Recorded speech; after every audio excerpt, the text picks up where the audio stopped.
90 বছরে একটা চাচাকে জিজ্ঞেস করা হয়েছিল যে চাচা, আপনি যে ওই বাড়িটা করছেন, যে পাঁচতলা বাড়িটা করছেন, তা আপনার বয়স কত? তো উনি বললেন, হবে কম বেশি মনে হয় হবে 90 বছর হবে।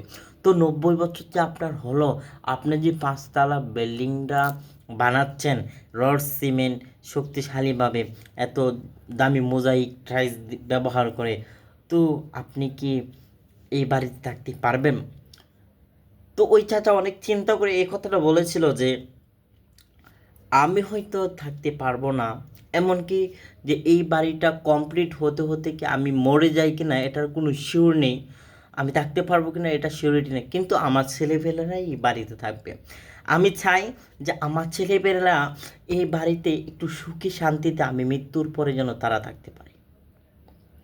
তো আমি বললাম যে চাচা, আপনি আপনার ছেলে সন্তানের জন্য মৃত্যুর পরেও তারা যেন সুখে শান্তিতে থাকতে পারে সেই ব্যবস্থা করেছেন। তো আপনি যখন মারা যাবেন, তো আপনি ওই কবরে কি হালতে থাকবেন, আপনার পরকাল কি হবে, সেটার জন্য আপনি কি করেছেন?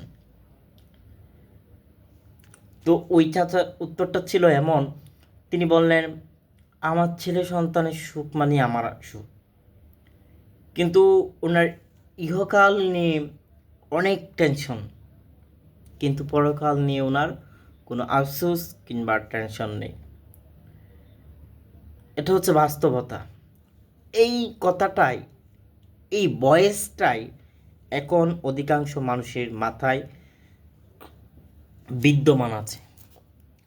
অনেকের চিন্তা হচ্ছে এরকম চিন্তা ভাবনা যে আমি যা করি না কেন আমার সন্তান যেন সুখে থাকে, তারা যেন আমার মৃত্যুর পরে দুমুঠো ভাত খেতে পারে, আমি খেটে কুটে মানে শরীরের রক্ত পানি করে মাথার ঘাম পায়ে ফেলে দিন রাত পরিশ্রম করে আমি যেন তাদের জন্য একটা সুখে শান্তিতে রাখার একটা ব্যবস্থা করে যেতে পারি। কিন্তু